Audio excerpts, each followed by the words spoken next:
Acho que vocês conseguem ver bem aí. Conseguem ver?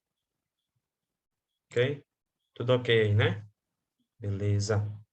Então, gente, nós falávamos na sexta-feira, quando a gente iniciou, nós falávamos sobre a importância que é a gente avaliar bem o paciente e saber o que é que a gente pode aplicar, o que é que a gente tem de instrumento em cima de todas essas opções que a gente tem dentro da fisioterapia, o que é que a gente pode estar trabalhando no nosso paciente em termos de mobilidade. Então, nós vimos os agravos que a imobilidade, a internação do paciente crítico faz com o paciente, do ponto de vista sistêmico, e nós vimos algumas condutas importantes, desde a avaliação, os critérios para você aplicar com cautela ou aplicar de uma forma mais segura as técnicas.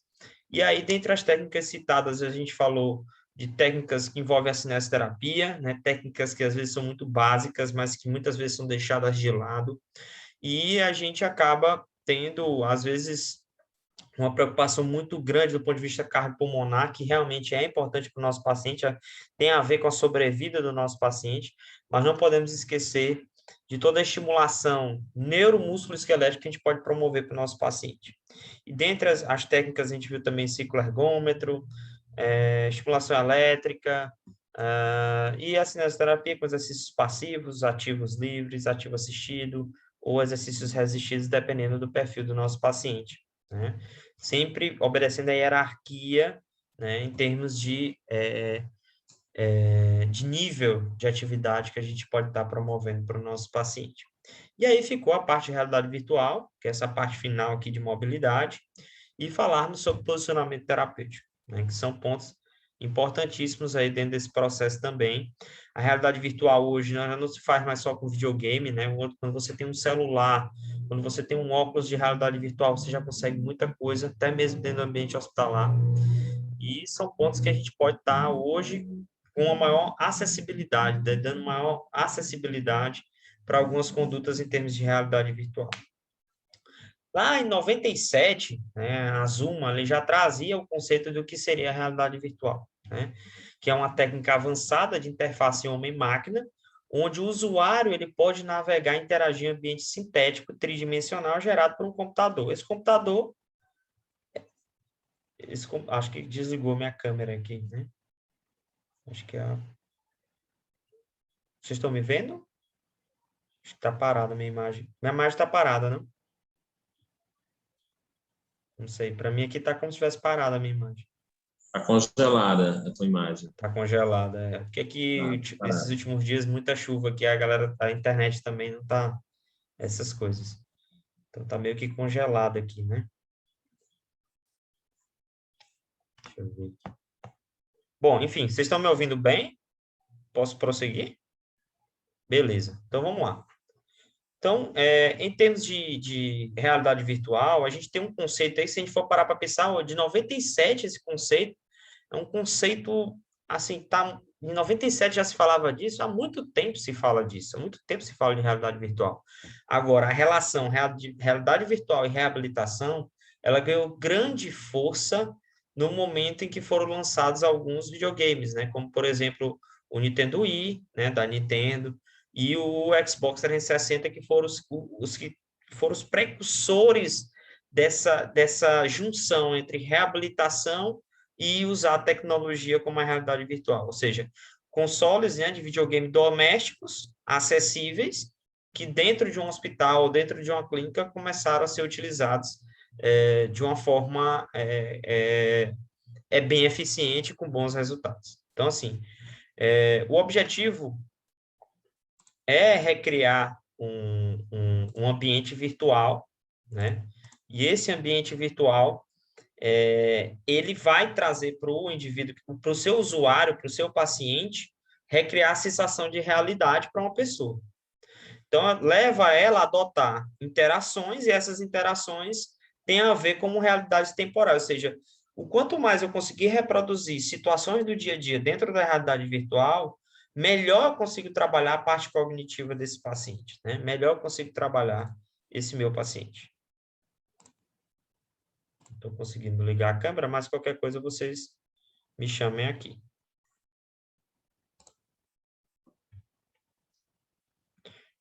Bom, a realidade virtual, ela pode ser considerada uma junção de três coisas importantes quando a gente escolhe levar isso para o nosso paciente. A gente tem a interação, né, que é o ambiente deve reagir de acordo com a interação do usuário.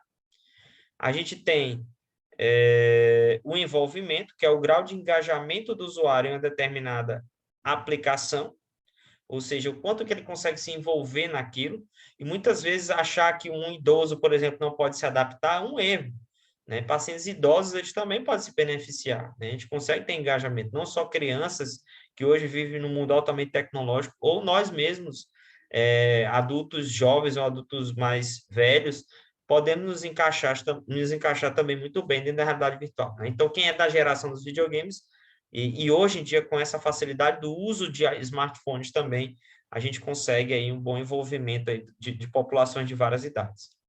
E imersão, que é a sensação de estar dentro de um ambiente virtual, que vai variar de acordo com o que você está utilizando. Por exemplo, utilizar um óculos de realidade virtual dá uma sensação muito mais de imersão para o paciente, de estar dentro daquele ambiente virtual, do que, por exemplo, eu colocar um videogame ou um tablet para ele ficar jogando, enfim. Então, essa questão é de imersão, mas isso depende muito do dispositivo que vocês estão utilizando, né? Então, assim, a realidade virtual ela não só se encontra em videogames. Anteriormente, a gente achava que era só em videogame que ia achar a realidade virtual, que ia conseguir trabalhar o paciente, né? A realidade virtual, hoje pode se encontrar em tablets, smartphones, videogames em geral, né? E os softwares que são acoplados a algum dispositivo, algum computador, por exemplo, que dê para trabalhar a realidade virtual. O que é que hoje a gente tem na mão? O que é que hoje a gente tem mais fácil? Os tablets, os smartphones, em alguns locais os videogames. Às vezes o próprio paciente ele tem um smartphone que dê para trabalhar o suficiente essa parte aí de realidade virtual com ele, né? Mas normalmente os locais eles devem disponibilizar algo para a gente conseguir trabalhar isso com o nosso paciente. Então, aqui eu trago só alguns exemplos, né, de uso da realidade virtual, por exemplo, para trabalhar membro superior no tablet, uma atividade de pintura para trabalhar a parte cognitiva. Se eu estiver falando de criança, né, eu já consigo atrair mais a atenção da criança em relação a isso. Isso usando um tablet, né, que não é difícil de ser utilizado, né, de fácil aplicação, e muitas vezes são jogos ou atividades muito fáceis para os nossos pacientes, né? Aqui já eu tenho o uso do tablet usando um joguinho que já é mais difícil, né? Para o nosso paciente vai exigir mais coordenação, vai exigir mais velocidade. É um jogo que foi muito popular, né? Alguns anos atrás, que é o Fruit Ninja, né? Que o indivíduo ele vem a fruta, ele tem que fazer o corte usando o dedo e desse corte ele não pode errar, né? Cortar o objeto errado, enfim, que ele vai se perder. Então além de velocidade e coordenação, ainda tem que a parte de concentração do indivíduo é muito exigida nesse caso. Então, é mais um exemplo aí de coisas que a gente pode utilizar usando um tablet para trabalhar o nosso paciente. Mas, como eu falei para vocês anteriormente, o grande boom dessa parte de realidade virtual acabou vindo realmente com o Xbox, que aí ele tem um acessório chamado Kinect, que é uma câmera de infravermelho com uma câmera de profundidade que vai detectar pontos articulares do corpo do indivíduo e vão criar um avatar, né, que é um bonequinho virtual desses indivíduos. O PlayStation 3, que também tem sensor de movimento, que são os controles, né, já não ganhou tanta popularidade como o Xbox e o Nintendo Wii, porque o PlayStation 3 os acessórios normalmente são mais caros e aí acaba dificultando mais a popularização de todos esses acessórios. E o Nintendo Wii, que foi lançado também um pouquinho, acho que foi um pouquinho antes do Xbox, que também tem controles e tem uma coisa legal no Nintendo Wii, que é um acessório, que é uma plataforma, né? É o Wii Balance Board, em que o indivíduo fica em cima e ela detecta distribuição de carga, movimentação, deslocamento sem de gravidade, e isso auxilia realmente no treino de equilíbrio, por exemplo, que a gente pode estar fazendo com os pacientes. O Nintendo Wii, ele foi um dos mais vendidos, né? Foi um dos videogames que bateu muitos recordes em termos de venda também. Tá no mercado desde 2006. E ele é um controle sem fio. Hoje em dia já tem uma geração muito mais nova do que o Nintendo Wii, tá? Mas ele ganhou muita popularidade por causa de detectar, conseguir detectar movimentos em 3 dimensões, né? Então, não sei se vocês conseguem perceber aqui nessa foto, o indivíduo segurando, né, o controle principal e o Nunchuk, que é o controle acessório que a gente adquire para o Nintendo Wii, onde ele vai fazer a movimentação, vai ter um sensor aqui na frente do videogame, que vai captar essa movimentação desses controles e vai jogar isso lá com a resposta dentro do jogo, né? Então, esses acessórios, né? Esse videogame ele foi criado realmente pensando em movimentação, né? Em tirar mais as pessoas do sedentarismo, né? E mesmo dentro de casa a pessoa conseguir se movimentar utilizando um jogo de videogame. Então ele tem vários acessórios, aqui é o Nintendo, é o Nunchuk, aqui é o Wii Remote e aqui o Wii Balance Board. Para mim o Wii Balance Board hoje é um dos acessórios bem importantes que tem dentro desse videogame. A gente já não encontra mais esse videogame facilmente para vender nas lojas, ele já saiu de linha, mas existem ainda os estoques, os usados ainda, e tem locais ainda que trabalham muito com essa parte usando esse videogame. E ele tem vários acessórios também aí para a gente trabalhar, né? Aqui um volante que você acopla, então os acessórios eles imitam coisas do dia a dia ou de prática esportiva, e você, na verdade, a parte principal é o Wii Remote e o Nunchuk dessa parte aqui do Nintendo Wii. E a gente tem as luvas, que eu acho um acessório também importante, que você encaixa o controle dentro, e aí você deixa o paciente mais com as mãos livres para evitar até acidentes, né, do controle escapar da mão e quebrar, enfim, ou quebrar algo, né? Normalmente a televisão que está na frente pode quebrar com um arremesso errado aí, escapar o controle da mão e ter um acidente, né? A gente tenta evitar isso com essas luvas também. E a gente tem também, quando é jogo de dança, tem os acessórios também que o indivíduo pode usar, que é a plataforma. Então, veja que para você trabalhar diversas possibilidades ou perfis de paciente, muitas vezes vocês vão precisar desses acessórios perto de vocês, né? Então, vai ter um gastozinho um pouquinho maior, tá? Então, tem várias opções de jogos. Alguns precisam de mais acessórios, outros menos, né? Mas tem jogos aí como o Wii Play, o Wii Sports, o Wii Resorts, o Wii Fit Plus, que são básicos dentro desse contexto do Nintendo Wii, que dá para trabalhar muita coisa com o paciente, tá? Aí aqui só é mostrando o layout de alguns jogos, né? Esse primeiro aqui, você tem que se esconder para não receber uma bola de neve, né, na cabeça, e aí tem que fazer o movimento de arremesso da bola de neve para conseguir aí vencer no jogo, né? Estou tentando ligar aqui minha câmera, mas realmente não estou conseguindo abrir meu vídeo. Mas, enfim, acredito que vocês estão vendo bem aí, né, como é que é o layout desse jogo aí. E aqui, ó, é um outro jogo, é um jogo de equilíbrio que envolve o Wii Balance Board. Ele vai dando a ordem para você pisar e tirar o pé, se é o direito ou o esquerdo, a hora de colocar em cima, a hora de deixar, a hora de retirar em cima da balance board. Então, é muita concentração, muito equilíbrio e ritmo, né? Você trabalha ritmo com um jogo desse. O outro videogame é o PlayStation 3, que não ganhou tanta popularidade em termos de realidade virtual, em jogar, em movimentação, por causa do preço dos acessórios na época, que já eram mais caros. E o videogame por si só já era um videogame mais caro, o PlayStation 3. E aí ele tem esses acessórios como o PlayStation Eye e o PlayStation Move, que é a câmera, o Move, perdão, o Eye, que é a câmera, e o Move, que é o acessório, o controle para o indivíduo segurar e fazer esse trabalho nos jogos, né? Então, ele segurava com as duas mãos para trabalhar e interagir aí, por exemplo, um jogo, um tiro ao alvo, né? Então, imita o movimento do arco e flecha e depois apertar algum botão para soltar a flecha, por exemplo. Tem jogos de luta, enfim, várias possibilidades aí que os indivíduos podem trabalhar aí nesse contexto. O Xbox 360, ganhou muita popularidade e, assim, foi uma revolução quando chegou o Xbox 360, porque ele vinha já com essa proposta de você não segurar um controle, né? Você tem a opção de usar os controles, obviamente, mas você tinha a opção de interagir com a máquina, trabalhar a realidade virtual sem você precisar usar um controle. Você só com a movimentação das suas mãos, do seu corpo, esse acessório chamado Kinect veio com essa câmera de RGB e sensor de profundidade em 3D, que são sensores que captam se você está muito perto ou muito longe, né? E captam também, conseguia captar os movimentos do jogador, né? Escaneando o corpo das pessoas que estavam à frente dele. Então, o Xbox 360, muita gente tem na sua casa, enfim, e ele às vezes já vinha com um acessório, a maioria dele já vinha com o Kinect já, para você já ir jogando.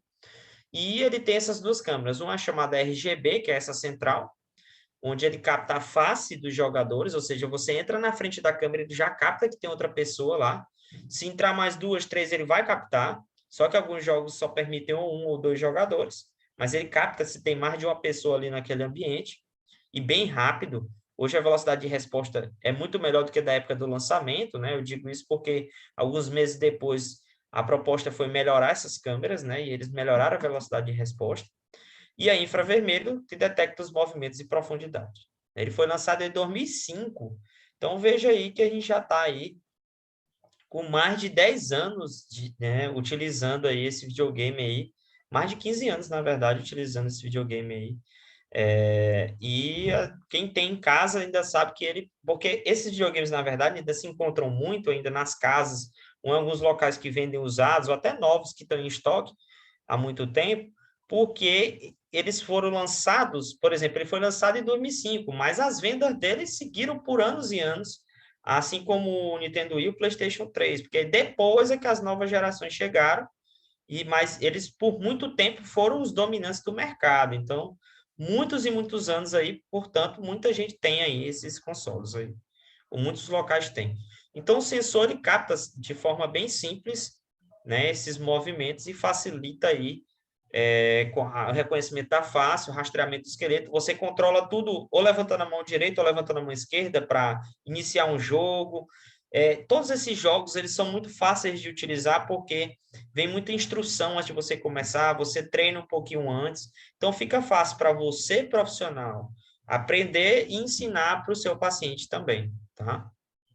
Então, ele detecta várias partes do corpo, né? Então, são várias partes do corpo aí que vão ser escaneadas, né? As articulações. Esses vários pontos detectam e criam são detectados e criam um avatar, um bonequinho virtual, é chamado de avatar, para você trabalhar lá dentro desse ambiente virtual. Então, tem jogos mais simples, né? Que envolvem troca de roupa, troca de vestuário. Tem jogos mais intensos, né? A Adidas e a Nike têm jogos de atividade física que você faz na frente do videogame e ele diz se você está acertando, se você está errando, se você está fazendo muito lento, se o exercício está dentro dos padrões que eles consideram correto ou não. Claro que com a margem de erro, né? Igual o humano, um educador físico, por exemplo, ele corrigia, ou um fisioterapeuta. São jogos bem intensos e bem mais difíceis. E tem os jogos de esporte, né, em geral, bem didáticos, bem fáceis de usar. Jogos de aventura que já vem até, inclusive, com o console e facilitam muito a vida do usuário, do profissional que quer ter uma variabilidade aí de possibilidades. Eu gosto muito de trabalhar com o Xbox 360, porque eu tenho um, na clínica que eu trabalho também, de vez em quando a gente leva também para trabalhar os pacientes, e assim, eu acho fácil e simples por conta de você não ter que andar com um monte de coisa, né? Você não usa poucos controles, usa mais são os gestos, e o paciente não precisa estar segurando nada, você está se preocupando em segurar nada para trabalhar, para você trabalhar com ele, tá? E aí veio depois essa geração aqui, que também já tem uma geração acima, é o Wii U, que também tinha sensores de movimento, já não ganhou tanta popularidade. O Xbox veio com a versão chamada Xbox One, que também tem o Kinect, que é esse acessório aqui, ó. Nessa parte verde, na parte superior, é o Kinect. E depois também o PlayStation 4, tá? Mas, assim, quem ainda continuou muito nessa pegada de realidade virtual, sensor de movimento, foi muito o Xbox também, o Xbox One, tá?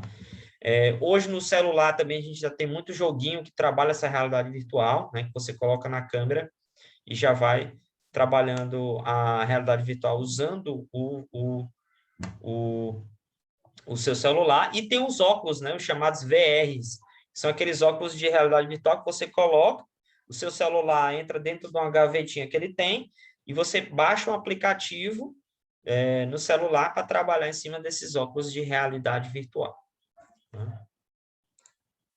E eu tentando aqui ligar minha câmera. Eu não sei se é a conexão da minha internet, mas enfim.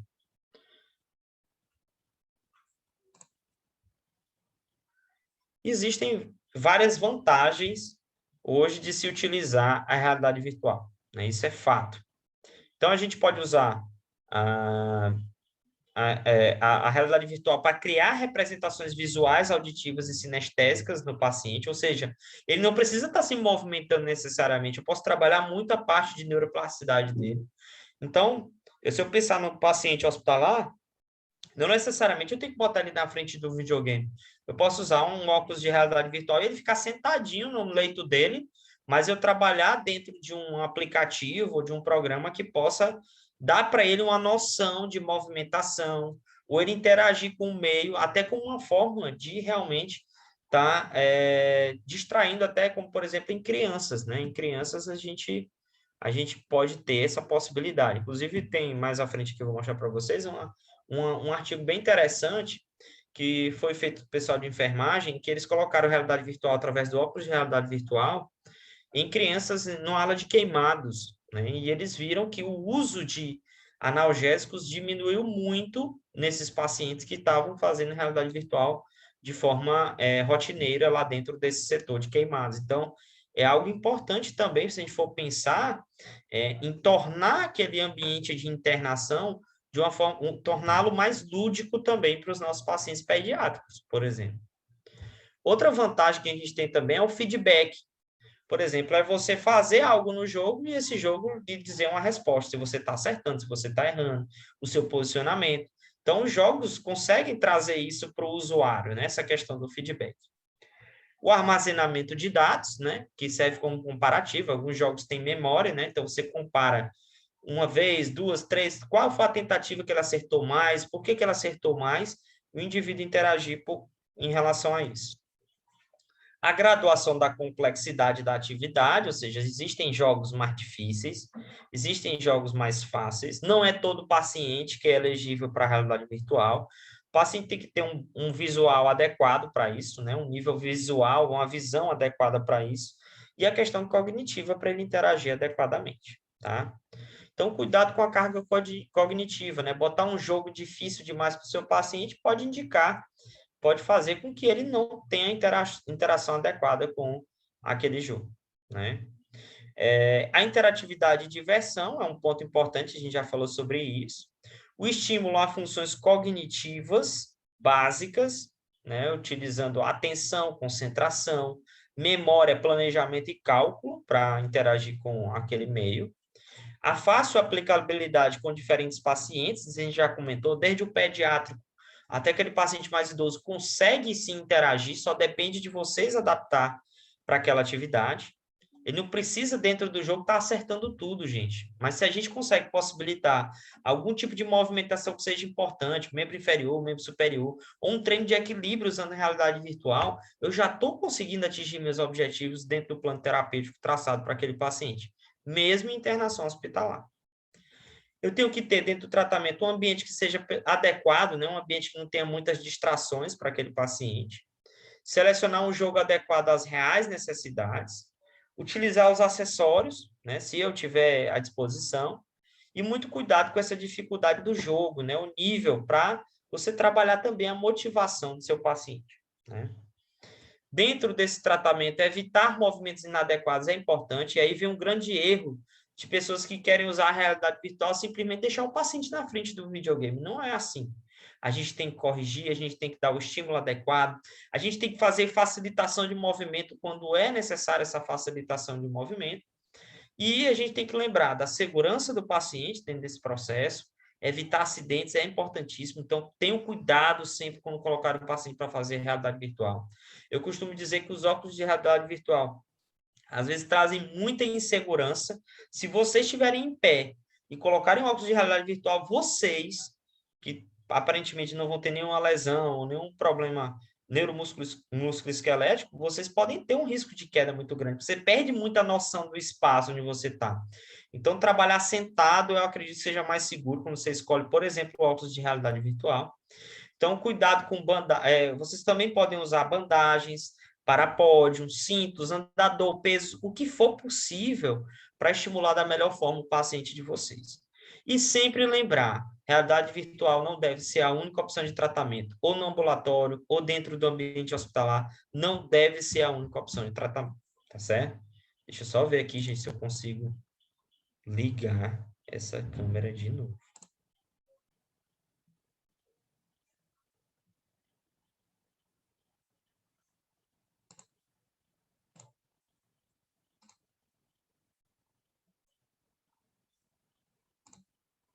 Eu acho que é a minha conexão, gente. Mas vocês estão me ouvindo bem, estão vendo a tela, né? Eu acho que esse é o primordial. Tá tudo ok aí, gente? Tá tudo ok?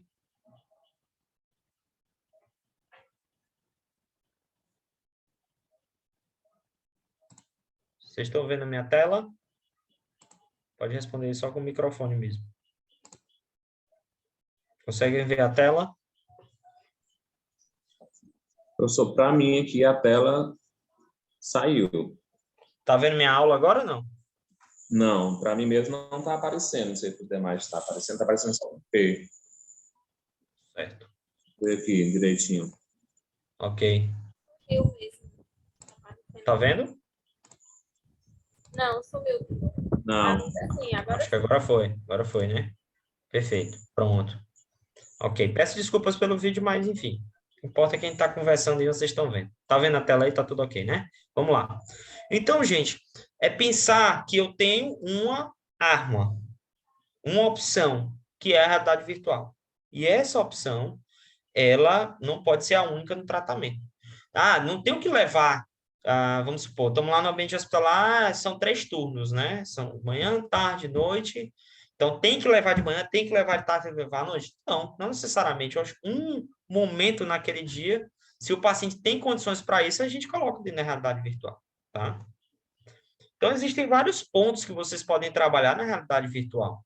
O controle de tronco, a coordenação, a força, o equilíbrio, o placing, que é a capacidade do indivíduo colocar o membro, ter uma mobilidade controlada no espaço, simetria, condicionamento físico, propriocepção. Então, é muita coisa que eu consigo trabalhar nas atividades na realidade virtual. Essa foto aqui é uma foto de um paciente lá no antigo setor de realidade virtual lá do CI, que a gente, quando ele foi montado, foi com o Nintendo Wii, a gente tinha muito acessório, né? Enfim, hoje em dia ainda existe esse setor, inclusive tem um trabalho muito bacana da realidade virtual, não só com pacientes com necessidades motoras, como, por exemplo, paralisia cerebral, para trabalhar o motor, mas para trabalhar o cognitivo em pacientes autistas, tá? Também não sei, tem esse trabalho bem bacana lá que é feito dentro da reabilitação intelectual chamada, que trabalha com TDAH e pacientes com autismo lá dentro dessa clínica, e é bem bacana esse trabalho que eles fazem lá também, tá? Mas aqui é uma foto lá desse setor, na época que eu trabalhava lá no CI. Aqui é um paciente lesado medular fazendo uma atividade jogando tênis, né? Com o Nintendo Wii, ó, ele segura o controle e o bonequinho lá faz o movimento da bola, né? Da batida na bola na hora do jogo lá. Então, veja que ele está sentado, mas ele está trabalhando o tronco, membro superior, numa atividade só. Então, veja a possibilidade que você tem para trabalhar com seus pacientes. Eu podia muito bem estar colocando um peso, um halter e tal, trabalhar PNF com ele, mas eu estou tirando ele daquela, às vezes até algo repetitivo e trazendo ele para algo que para ele é até mais atrativo, né? Algo lúdico. Aqui é um trabalho, é para mostrar um exemplo de paciente que está sendo trabalhado, é o equilíbrio, essa linha pequena, a gente estava na porta filmando, ó, mas é usando o e-balance board, que é essa plataforma que ele está pisando. Ó. Ele pisa E é aquele jogo que eu mostrei o layout para vocês. Ele pisa com o pé que o jogo dá ordem. Se ele errar, recomeça, ou muda a velocidade do jogo. Às vezes ele tem que subir mais, às vezes tem que descer mais. Qual é o pé que vai subir naquela hora também? Tem que ficar atento para subir adequadamente lá no e-balance board.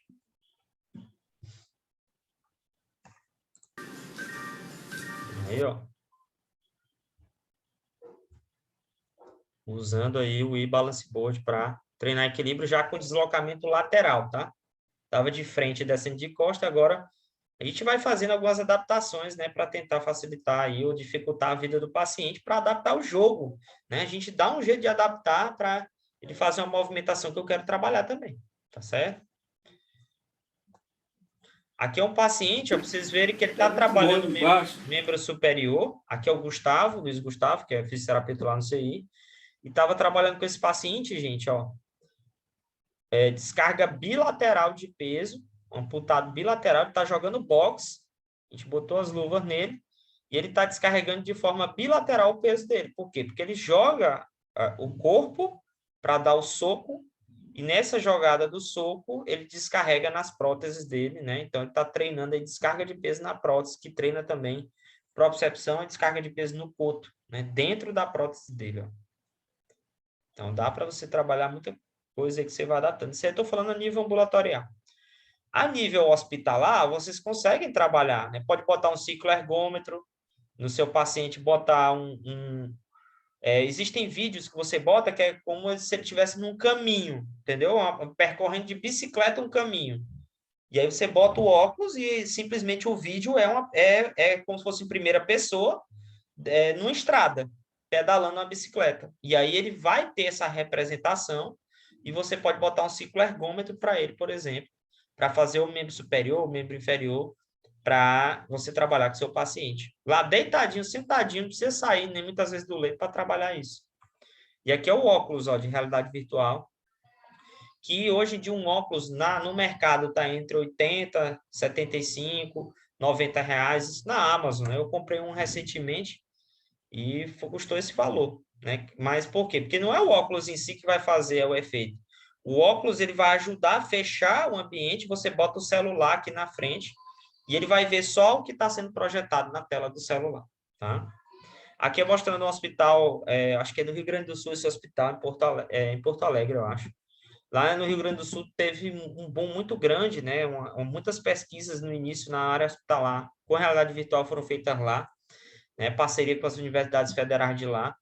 E aqui é mostrando o paciente jogando o Xbox. Ele não está segurando nada, acredito que seja o Xbox, para fazer o jogo aqui no caso, deve ser o boliche, né? Então, ele faz a movimentação do corpo e o Kinect capta essa movimentação para interagir com o jogo.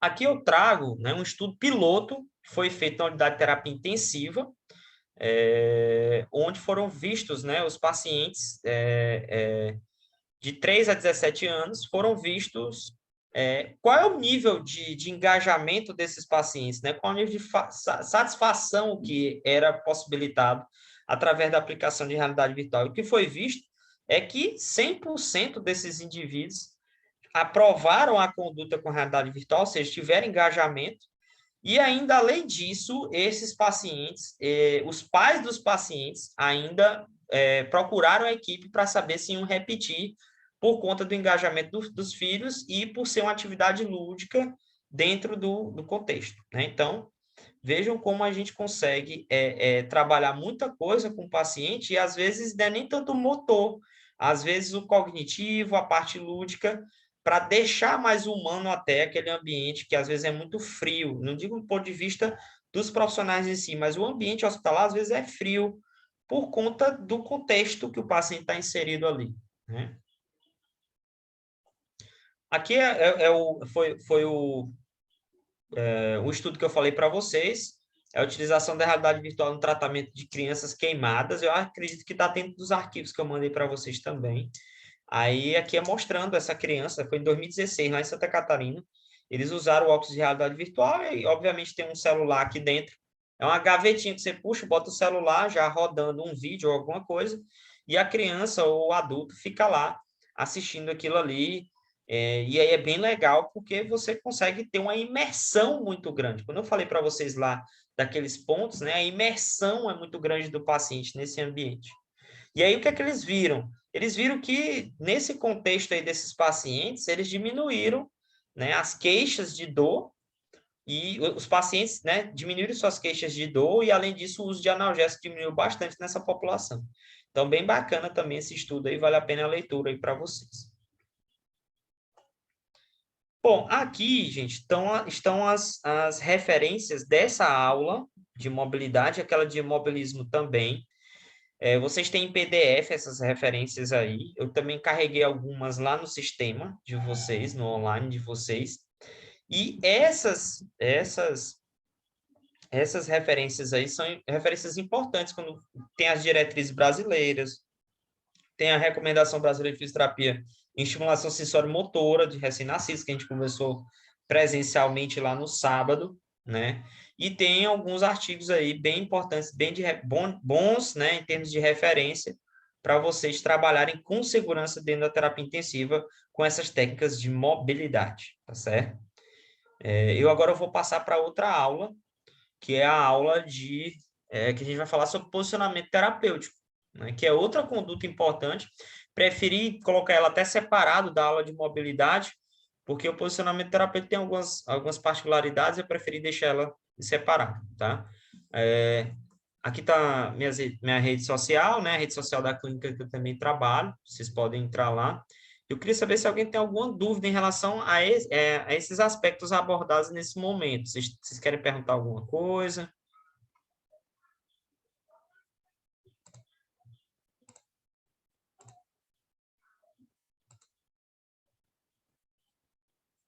Alguém?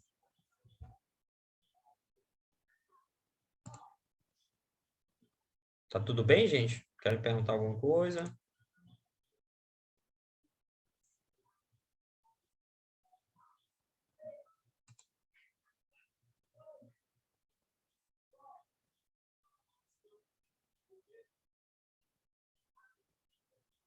Ok, vamos lá.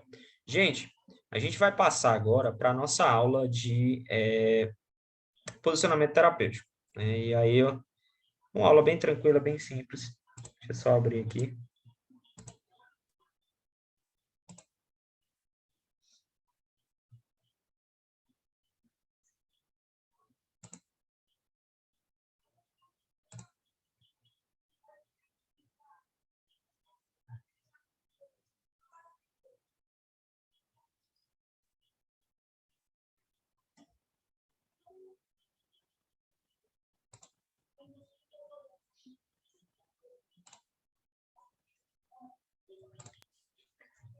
Então, vamos lá.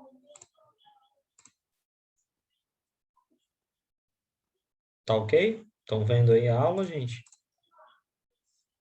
Acho que sim, né? Qualquer coisa, abre o áudio aí e me dá alguma informação. Mas, enfim. Nossa aula de posicionamento terapêutico, ela visa trazer para a gente os aspectos, né? Por que que eu posiciono o meu paciente em decúbito prono? Por que que eu boto ele em pronação, em decúbito ventral? Por que que eu boto deixar ele em decúbito lateral nesse momento, no outro momento? Enfim, é saber os benefícios e também os cuidados que a gente tem na hora de posicionar, porque não é posicionar de qualquer jeito. A gente tem que entender que o posicionamento ele tem que favorecer a estimulação neuropsicomotora, se eu estiver falando da criança, ele tem que favorecer a biomecânica corporal de qualquer indivíduo, seja ele pediátrico, adulto ou idoso. Então, eu tenho que entender disso para posicionar bem.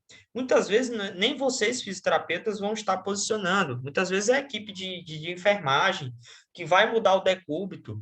E aí, por que não ter um diálogo entre as equipes para que o fisioterapeuta e os técnicos de enfermagem, os enfermeiros, estejam em sintonia para saber que aquele posicionamento pode ser melhorado, né? Ou pode ser mais alinhado, ou eu posso usar um pouquinho mais de lençol para posicionar aquela articulação e dar um estímulo melhor de pressão naquela articulação, ou aliviar pontos de pressão do meu paciente. Então, tem muitas possibilidades. Então, vários objetivos eu consigo a partir do momento que eu realizo o posicionamento terapêutico. Eu faço posicionamento terapêutico para promover a regulação do estado neurocomportamental e a autorregulação. UTI neonatal, UTI pediátrica, a gente tem que trabalhar isso. Trabalhar o paciente para estimular ele na linha média, trabalhar ele para favorecer posturas de flexão quando ele tiver a idade para isso, ou posturas mais de extensão quando ele tiver a idade para isso. Então, todos esses acho que tem alguém com áudio aberto aí. Tem alguém com áudio aberto. Ok. Então, todos esses efeitos eu tenho que entender, né? Não deixar o paciente com uma postura em extensão exagerada, em rotações exageradas, porque eu sei que a médio e longo prazo eu posso trazer prejuízo para esse paciente. A gente falou lá em aula de imobilismo a questão da ossificação heterotópica, que é um problema que pode vir também, além do imobilismo, de um mau posicionamento daquela articulação. Promover suporte postural e de movimento também é um objetivo do posicionamento terapêutico. Promover experiências sensoriais, e a gente falou muito disso, né? Como o sensorial é importante para qualquer um dos nossos pacientes. Como o sensorial é importante para uma boa neuroplasticidade. Otimizar alinhamento biomecânico também. Facilitar ou otimizar cuidados respiratórios. Lembrar que a caixa torácica ela sofre influências, sim, de posicionamento de membro superior, de estrutura do abdômen, de quadril do meu paciente. Então, eu tenho que entender que o tronco, e nele tem a caixa torácica, ele tem que ter uma interação. E se eu consigo melhorar o posicionamento do meu paciente, consequentemente, eu posso melhorar essa mecânica respiratória do meu paciente. E melhorar parâmetros de ventilação e perfusão. Exemplo disso é a posição prona, tão famosa, tão usada, principalmente agora na pandemia, mas ela já é amplamente utilizada, com bons efeitos aí em relação às ventilação e perfusão, quando os pacientes são pacientes recrutáveis para isso, ou seja, pacientes que são respondedores à posição prona. A posição prona não faz milagre em todo mundo.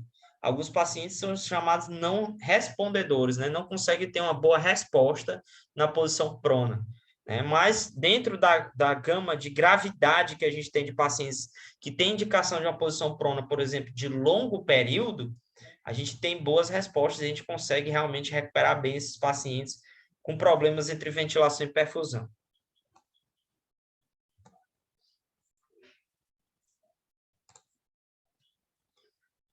A gente tem algumas, eu separei aqui, esse é um material que é da Associação Brasileira de Fisioterapia Neurofuncional, de Fisioterapia Brasileira em Terapia Intensiva e Respiratória da Sobrafi, que ele traz, né, dentro da parte de pediatria e neonatologia, as vantagens e desvantagens da posição prona, supina e posição lateral.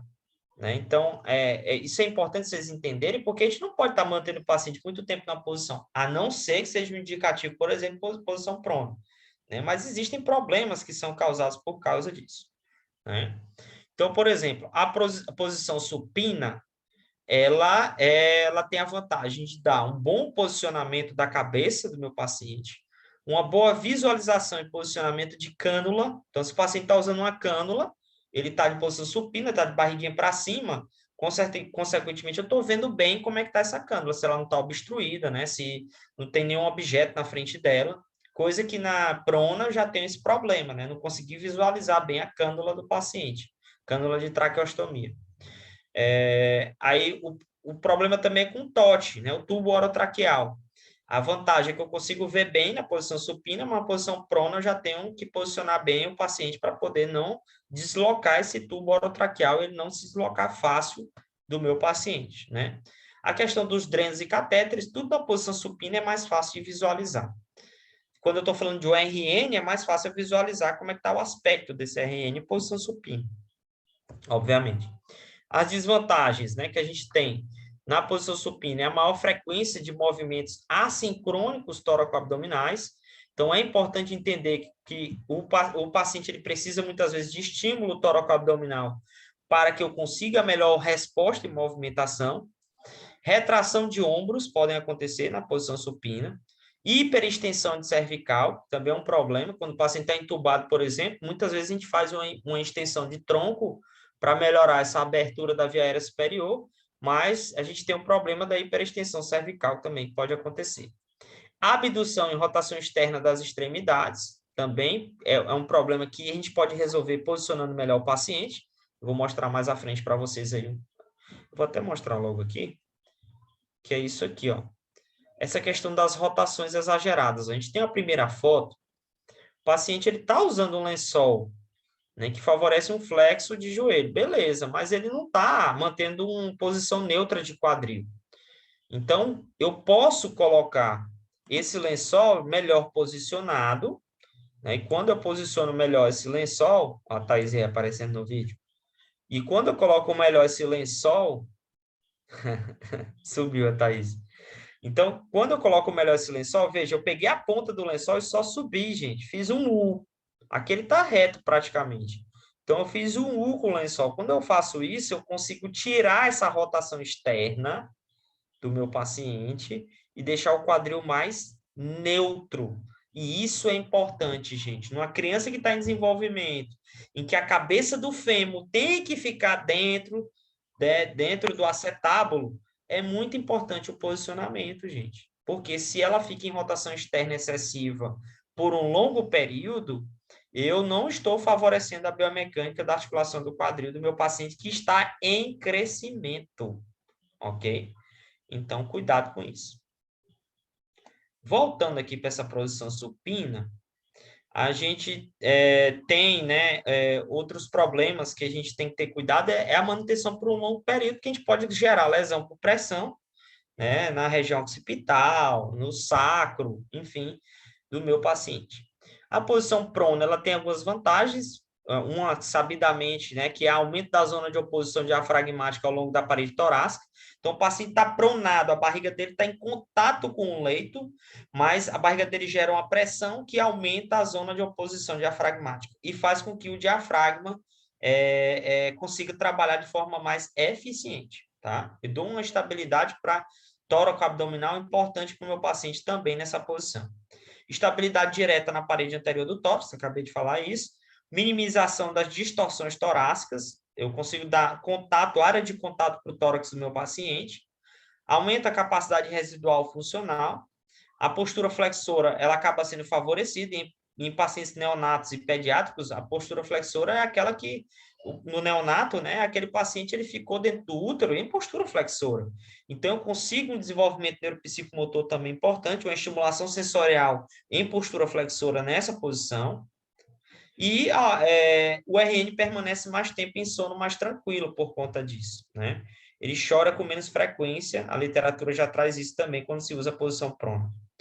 As desvantagens são menor visualização do RN, se estiver falando do paciente de risco, cheio de catéter, entubado, né? Eu perco essa visualização, então a gente tem que ter cuidado nesse posicionamento em prono desse paciente. No paciente adulto, da mesma forma, tá? Pode alterar a resistência do fluxo aéreo por deformação das vias aéreas superiores. Cuidado com o paciente RN pediátrico, a gente falou isso lá na nossa aula lá presencial, as questões que envolvem a anatomia, a fisiologia, quando ainda está em crescimento, né? A questão respiratória, a gente sabe que a via aérea superior ela é mais estreita dos nossos pacientes pediátricos e neonatais. No decúbito lateral, a gente não tem efeitos deletérios na ventilação e na oxigenação. Lembrar que se o paciente tiver uma atelectasia, por exemplo, à esquerda, eu tenho que evitar o decúbito lateral esquerdo, obviamente, porque já é uma zona com pouca ventilação, tá? Então, eu tenho que trabalhar meu paciente só o cuidado de saber se ele está tendo algum ponto de atelectasia, algum pulmão atelectasiado, porque eu tenho que evitar o decúbito lateral para o mesmo lado da atelectasia. Sem efeitos deletérios na ventilação e oxigenação, favoreço o esvaziamento gástrico, quando ele está em decúbito lateral direito, favoreço o esvaziamento do estômago, favoreço o alinhamento médio, quando ele está em decúbito lateral, porque eu posiciono o paciente em decúbito lateral para alinhamento médio, e organização e simetria do meu paciente também em decúbito lateral. A literatura não traz desvantagens, mas, como eu falei para vocês, se o paciente tem uma atelectasia, é uma desvantagem colocá-lo para o mesmo lado onde ele apresenta a atelectasia lá no raio-x. tá? Então, aqui a gente tem um paciente em supino, né? É o decúbito dorsal. Então, o paciente está com as costas lá na maca, mas eu tenho que ter esse cuidado, gente, ó, de colocar. Eu costumo falar, você trabalhar com posicionamento terapêutico, tem que ter lençóis de tamanhos diferentes. Se for um adulto, eu vou precisar de lençóis diferentes, de tamanho diferente, para eu fazer esses coxins, né? No caso do adulto, a gente não trabalha com esses coxins assim, a gente trabalha mais com esses menores, né? Que estão no ombro, por exemplo, para trabalhar o paciente em posturas mais alinhadas. Na criança, ó, a gente trabalha com esse coxim maior ao redor da criança, parece um ninho, né? Que em bebês também a gente usa muito em casa até, para dar essa noção de percepção de toque no paciente e para que ele mantenha alinhamento de membro inferior, mantenha um flexo, e o flexo no recém-nascido ele ainda é presente e é importante, porque é essa postura que ele estava no útero, né, em desenvolvimento. E essas posturas também de membro superior, né? Evitar realmente que o paciente fique largado. Muitas vezes temos esse artifício, mas a criança é pequena demais para ele, então tem que usar esses coxins para preencher e deixar um ambiente confortável para a criança, né? Ambiente confortável como esse aqui, ó, em que a criança está cercada de estímulos sensoriais, no caso é o coxim, né? O estímulo tátil, e mantendo essa flexão de membros aí de uma forma mais eficiente, tá? Ah, e outro ponto, né, que até a foto traz, né? Mantido os membros em flexão e alinhamento do tronco do paciente, evitar assimetrias e desalinhamentos, tá? Que não favorece o desenvolvimento neuropsicomotor. Se eu vou colocar o paciente em prona, que ele está em VNI, esse paciente aqui dessa foto da esquerda, né? Ele está em ventilação não invasiva, na posição prona, mas veja como ele está em posição prona, ele não é com os membros estendidos, isso eu estou falando de neonato, tá? Em neonato, a gente não vai colocar o paciente estendido. É em flexo de joelhos, ó, veja, e os braços bem posicionados para fazer esse posicionamento. Ó, aqui, ó. Outra coisa é o paciente fazer você fazer também essas contenções, né? Colocar na lateral do paciente essas proteções. Para quê? Para evitar que ele fique se movimentando demais ou que ele saia da posição que você botou inicialmente, tá? Então, é essa vantagem também na posição prona nas crianças. Aqui eu já falei da supina, né, nesse paciente. O decúbito lateral, gente, quando escolherem o decúbito lateral, favoreçam o posicionamento, tá? Com apoio. Tem um coxinzinho atrás para dar segurança para a criança e tem outro na frente. Tem gente que gosta de pegar o lençol, passa entre as pernas e joga fazendo um U, né? É como se isso aqui passasse aqui, ó, gente, ó, por dentro. E isso também serve. Lembrar disso, ó aqui como tá alinhado, gente, ó o alinhamento. Isso aqui é favorecer linha média, ok? Isso aqui é favorecer linha média. Além de você dar segurança para a criança, porque quando você dá segurança, você dá bom posicionamento e alinhamento para esse paciente. Você acalma a criança, você melhora parâmetros de frequência cardíaca, de saturação de oxigênio, com o posicionamento terapêutico ideal para aquele paciente. Aqui na criança também, né, decúbito lateral, com contenção e apoio dorsal, favorecendo a postura flexora e aproximação da linha média, né, as mãos em contato aqui nesse paciente. Certo?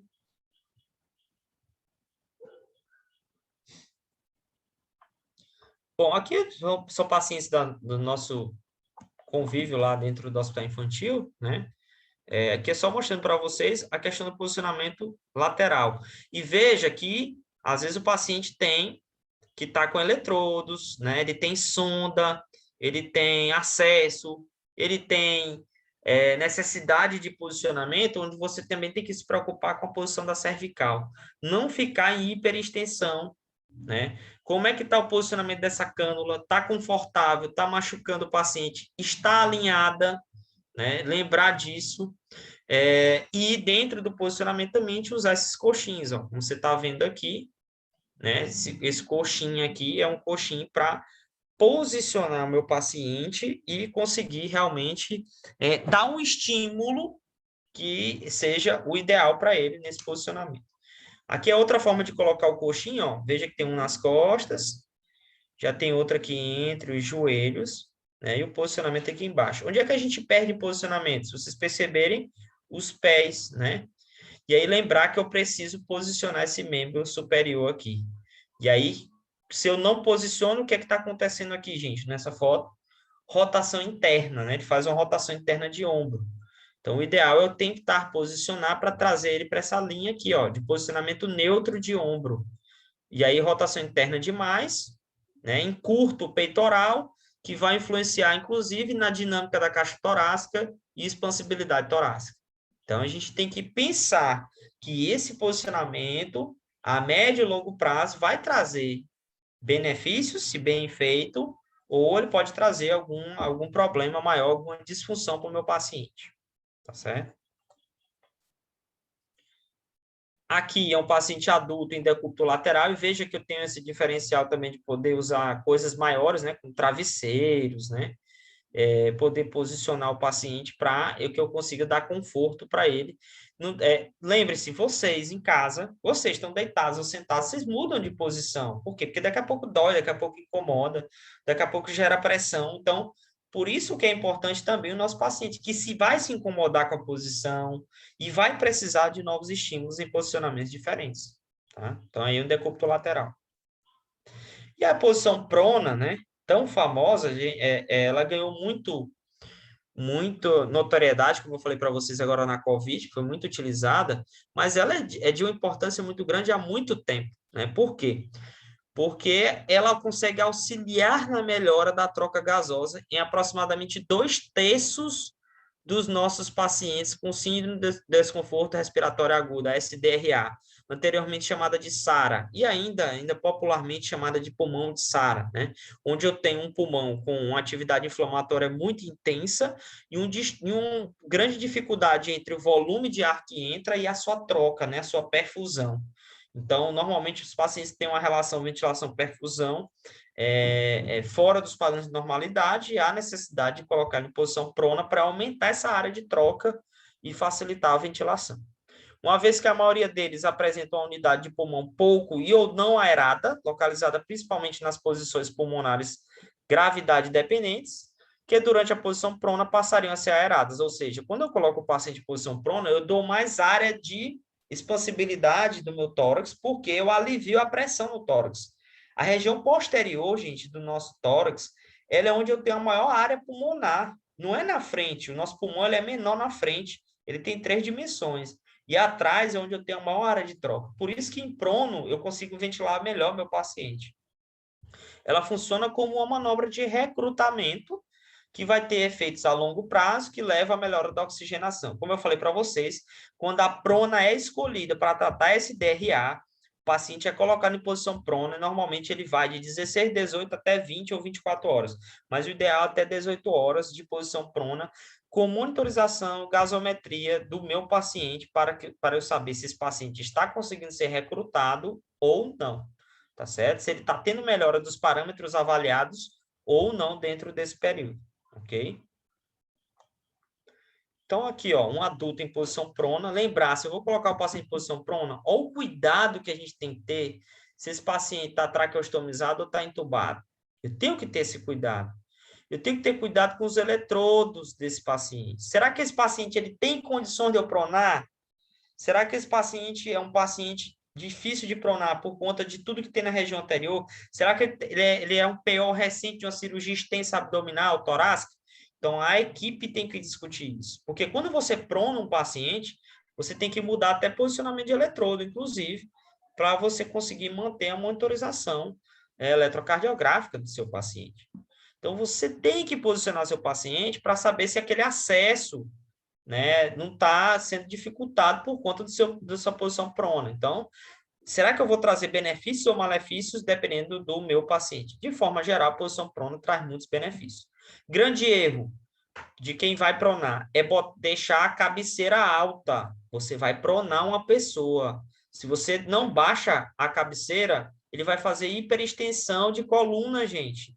Por favor, vou pronar meu paciente, a cabeceira tem que estar baixa, a cama tem que estar alinhada, porque você vai pronar uma pessoa, senão você vai fazer hiperextensão cervical, hiperextensão de tórax, e você não vai favorecer nada a biomecânica. E, além do mais, pode causar dor no seu paciente, tá? Então, vai pronar o paciente, abaixem a cabeceira, por favor. Já vi muita gente pronar e pronar errado, porque deixa a cabeceira alta, ou um pouquinho alta, já atrapalha a vida do paciente. Porque você exagera em rotação de cervical e exagera em extensão de cervical por conta disso.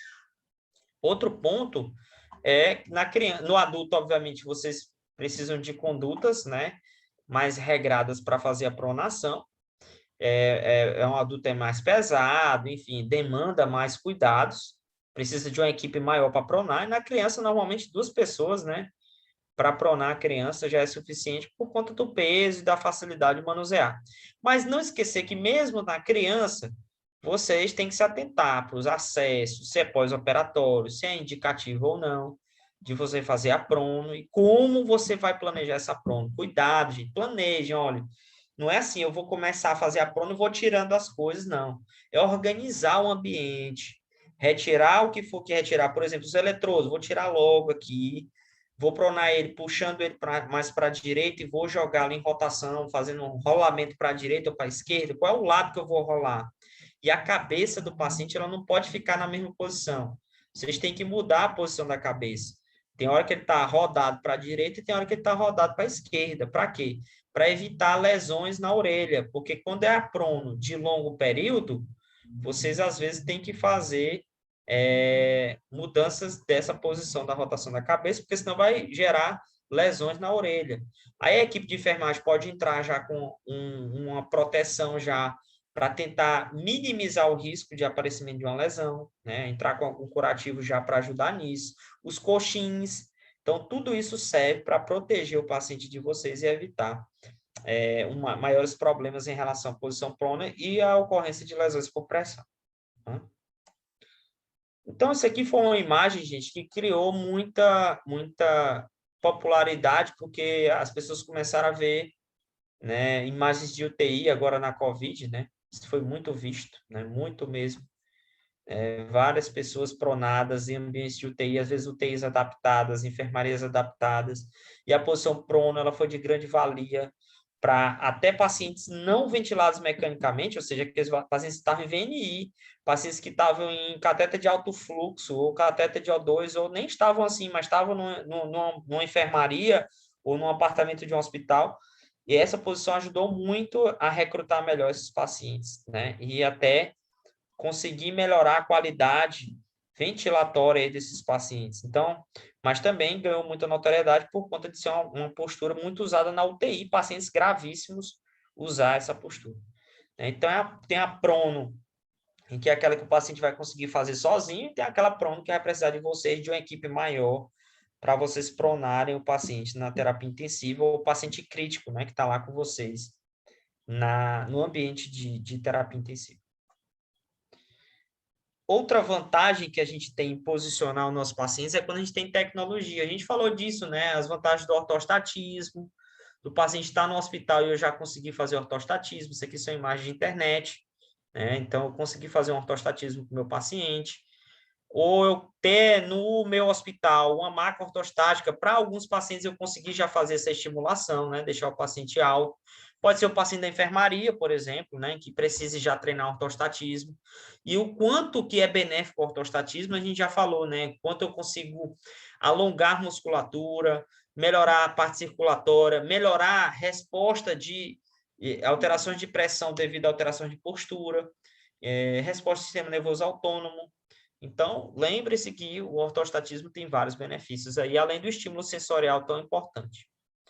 E as camas hoje, né? Eu trouxe essa fotinha, deixei aqui essa foto dessa cama hospitalar, porque é uma cama que essa aqui, por exemplo, muda muito de postura. Essa aqui é o que a gente usa lá no nosso hospital, acredito que o governo do estado, né, ele tenha muito, né, nos hospitais regionais também, aí para vocês também na região de Pix, que é uma cama que você consegue sentar o paciente, mas consegue modificar as posições de uma forma mais eficiente, porque ela é bem articulada aqui, essa região de base dela, e aí você consegue subir não só a cabeceira, você consegue organizar, o paciente pode ficar, por exemplo, em posição sentada no leito dele mesmo.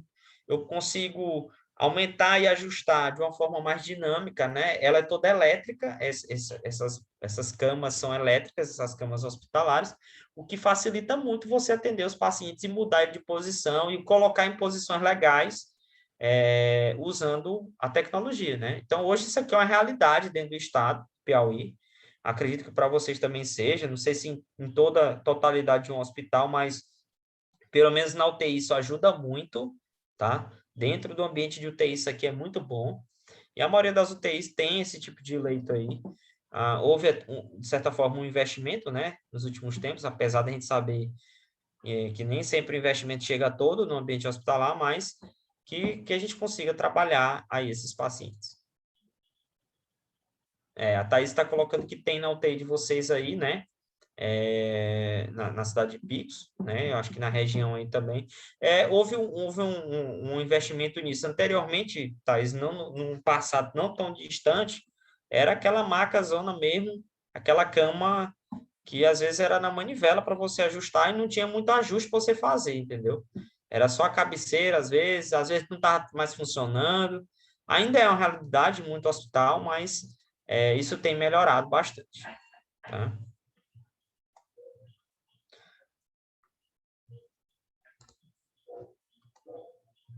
E é isso, gente. Eu acho que o posicionamento terapêutico que a gente tinha que falar é isso. Deixa eu voltar aqui para a tela de vocês. E aí eu queria saber de vocês, as dúvidas que vocês têm, se vocês têm alguma dúvida. Gente, deixa eu ligar essa câmera aqui, pelo amor de Deus. Só para eu ver se eu consigo mostrar para vocês aqui uma coisinha.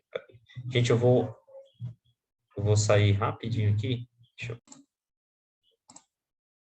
não sei o que está acontecendo realmente. Não consigo. Enfim, tá gravando aí.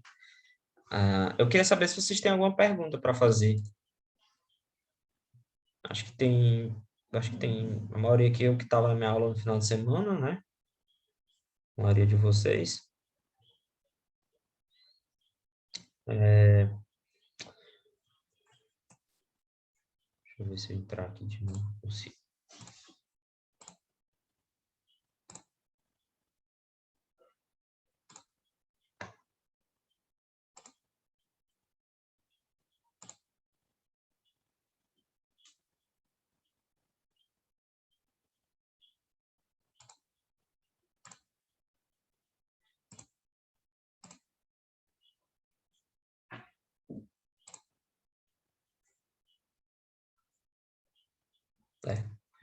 Bom, né, realmente eu não consigo abrir minha câmera, gente. Peço desculpas aí para vocês, estava tudo bem nos testes e tudo. O Altimar me chamou para testar, estava tudo bem, mas eu acho que é a minha conexão. Eu peço desculpas, eu não vou sair daqui da sala, porque senão eu tenho medo de não conseguir mais entrar. Mas, enfim, resumidamente, gente, o que é que a gente tentou trazer aqui dentro do módulo para vocês? Eu tentei trazer para vocês a questão de saber, né, que a gente vai ter que pensar hoje num paciente crítico, não mais no paciente que vai precisar só ser aspirado. Até porque não, esse não é o nosso papel. E, como eu já falei para vocês, a aspiração, isso tem documento, é documentado, o COFITO traz isso, é que nós não somos aspiradores, nós somos profissionais de condutas de avaliação, à beira do leito, e escolha de condutas que podem resultar em aspiração, certo? Então, lembre-se que vocês não são os únicos profissionais que aspiram um paciente dentro da UTI, e nós não devemos só aspirar. Nós temos muito mais para contribuir, desde ventilação mecânica, que vocês devem ter módulo em relação a isso, até os treinos de mobilidade, até o posicionamento terapêutico.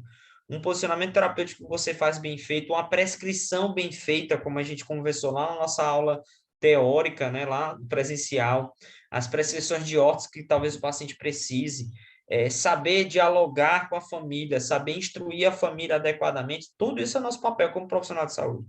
Então, não esqueçam que nós da fisioterapia, nós temos ainda muito para conquistar, e a gente já ganhou muita notoriedade, acho que a pandemia trouxe isso para a gente, mas a gente precisa mais. E para a gente ganhar mais força, começa das nossas atitudes dentro do ambiente hospitalar, que é a nossa temática aqui, mas fora dele também. Mas dentro do ambiente hospitalar, a gente tem que fazer o nosso diferencial, porque as pessoas começam a olhar diferente para a gente. Porque eu garanto para vocês que a fisioterapia que a gente fazia, ou a gente tinha há 10 anos atrás, é diferente do que a gente tem hoje, de gerenciamento de ventilação mecânica, de escolha de condutas, de prescrições que a gente pode fazer no nosso paciente. E isso envolve diálogo com a equipe, né? A equipe, vocês têm que dialogar com a equipe, o médico, a enfermeira, o técnico de enfermagem que está lá com vocês, é um maqueiro que vai ajudar vocês lá dentro do hospital. Vocês têm que dialogar, porque tudo isso influencia no bem-estar do paciente, tá certo? Então, assim, eu queria agradecer o espaço de vocês. Era o que estava faltando dentro do nosso módulo, era essa parte, a gente conseguiu falar bem lá no sábado e na sexta-feira. Então, assim, o que estava faltando para a gente era terminar nessa parte de posicionamento terapêutico e realidade virtual. E agradecer a vocês mais uma vez aí a oportunidade de estar trocando experiências com vocês, vocês comigo, eu com vocês. Muita gente está terminando agora o curso, né? E vai, com certeza, adentrar no ambiente hospitalar. E tem que estar pronto, tem que estar com embasamento para isso. Muita gente já atua, né? E eu tenho certeza que já consegue ter um norte em relação às condutas que a gente pode trabalhar em termos de mobilidade do nosso paciente, né? O nosso módulo visou isso. Fisioterapia não é só mobilidade. Lembrem-se, não é chegar e mobilizar todo mundo dentro da UTI, não é assim, não é dessa forma, tá? Não é trabalhar mobilidade com todo mundo, é saber se esse paciente tem critérios para isso, a gente conversou isso, né? E saber aplicar a conduta certa para aquele paciente, tá bom? Então é isso, eu espero ter contribuído, eu agradeço demais a atenção de vocês, peço desculpas pela câmera não estar funcionando, eu agradeço aí as palavras da Denise também, eu fui muito bem recebido pela turma, apesar de não ter ido todo mundo, né? Mas é uma aula que as aulas vão ficar gravadas aí para vocês.